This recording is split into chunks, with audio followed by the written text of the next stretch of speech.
हम एक ऐसे देश में रहते हैं जहाँ बेटी को देवी माना जाता है, लेकिन उसी देश की राजनीति में बैठे कुछ लोग इन देवियों का सौदा करते हैं। आज की यह वीडियो किसी एक जुर्म की कहानी नहीं है, बल्कि उन ताकतवर चेहरों की लिस्ट है जिन्होंने सत्ता की आड़ में बेटियों वाला काम किया। हम बात करेंगे बीजेपी से जुड़े उन बड़े नेताओं की जिन्होंने कानून को अपने घर की कुर्सी समझ लिया था।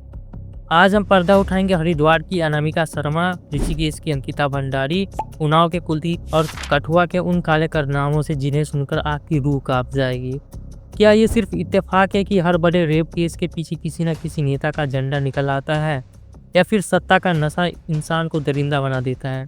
सिलसिला शुरू करते हैं उत्तर प्रदेश के उन्नाव से, जहाँ का नाम सुनते ही एक ही चेहरा दिमाग में आता है, कुलदीप सिंह सेंगर।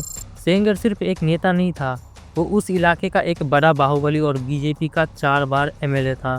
साल 2017 में जब एक 17 साल की मासूम बच्ची ने हिम्मत करके उस पर रेप का इल्ज़ाम लगाया, तो पूरा सरकारी तंत्र उस नेता को बचाने में लग गया। पुलिस ने एफआईआर लिखने से मना कर दिया। लड़की के बाप को झूठे केस में फंसाकर जेल में डाल दिया गया और वहाँ उन्हें इतना पीटा गया कि उनकी मौत हो गई। इतना ही नहीं, जब लड़की ने हार नहीं मानी तो उसकी गाड़ी को एक ट्रक से टक्कर मरवाई गई, जिसमें उसकी मासिया मर गई और विक्टिम जिंदगी भर के लिए व्हीलचेयर पर आ गई। सेंगर ने दिखा दिया कि अगर आपके पास सत्ता का झंडा है तो आप किसी का भी परिवार मिटा सकते हैं। आज वो जेल में है, लेकिन उसने जो जख्म दिए हैं वो हमेशा के लिए सिस्टम पर एक धब्बा बन गया है। इस केस ने साबित किया कि नेताओं के लिए बेटियां सिर्फ एक उपभोग की वस्तु है। अब बात करते हैं उत्तराखंड की उन हसीन वादियों में, जहां वनंतरा रिजॉर्ट में एक 19 साल की लड़की अंकिता भंडारी बड़ी उम्मीदों के साथ काम करने आई थी। उस रिजॉर्ट का मालिक था पुलकित आर्या, जो बीजेपी के बड़े नेता और पूर्व मंत्री विनोद आर्या का बेटा था। पुलकित ने अंकिता पर दबाव बनाया कि वो रिजॉर्ट में आने वाले एक वीआईपी गेस्ट को स्पेशल सेक्सुअल सर्विस दे। अंकिता ने साफ कह दिया कि वो एक रिसेप्शनिस्ट है, कोई सौदा नहीं। इसी इनकार की वजह से पुलकित और उसके दोस्तों ने अंकिता को नहर में धक्का देकर मार दिया। सबसे शर्मनाक बात यह थी कि सबूत मिटाने के लिए प्रशासन ने रातों रात उस रिजॉर्ट पर बुलडोजर चलवा दिया, ताकि वो वीआईपी का नाम ना ले सके। आज तक उत्तराखंड की जनता पूछ रही है कि वो वीआईपी कौन था, जिसके लिए एक नेता के बेटे ने हत्यारा बनना कबूल कर लिया। यह बुलडोजर जस्टिस नहीं, बल्कि सबूत का कत्ल था। अब बात करते हैं दिल दहलाने वाले केस की, जो हरिद्वार से सामने आया। अनामिका शर्मा, जो बीजेपी महिला मोर्चा की एक बड़ी नेता थी, जिसने बेटी बचाओ के नारे लगाए होंगे, वही मां अपनी माइनर बेटी की दुश्मन बन गई। अनामिका पर इल्ज़ाम है कि उसने अपनी पॉलिटिकल इन्फ्लुएंस और ओहदे का फ़ायदा उठाकर अपनी बच्ची का सौदा किया।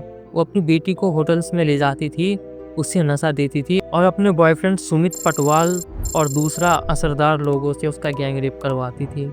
ये केस दिखाता है कि कैसे राजनीति का नशा एक माँ के अंदर की ममता को भी खत्म कर सकता है। जब तक नेताओं को लगता रहेगा कि उनकी पार्टी उन्हें हर हाल में बचा लेगी, तब तक ऐसे अनामिका लोग जैसे पैदा होते रहेंगे, जो अपने ही खून का सौदा करेंगे। क्या पार्टी ने कभी सोचा है कि उनके संगठन में ऐसे दरिंदे कैसे घुस आए?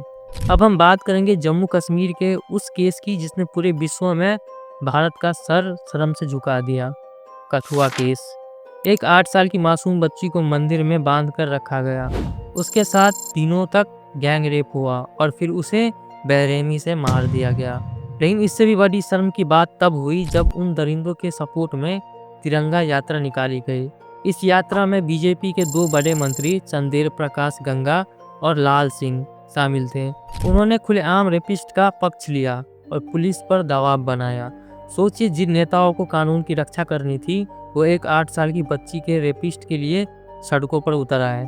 ये वही नेता है जो बेटियों की सुरक्षा की कस्में खाते हैं। क्या राजनीति इतनी गिर गई है कि एक नन्ही बच्ची की मौत पर भी नेता वोट बैंक और धर्म तलाशने लगे? कठुआ केस भारत के इतिहास का वो काला पन्ना है जिसे कभी मिटाया नहीं जा सकता। स्टोरी यहाँ भी खत्म नहीं होती। शाहजहानपुर के स्वामी चिन्मयानंद को देखिए, पूर्व केंद्रीय मंत्री और बीजेपी के नेता, जो बड़े बड़े आश्रम चलाते हैं। एक लॉ स्टूडेंट ने उस पर सालों तक सेक्सुअल एक्सप्लॉइटेशन के आरोप लगाए।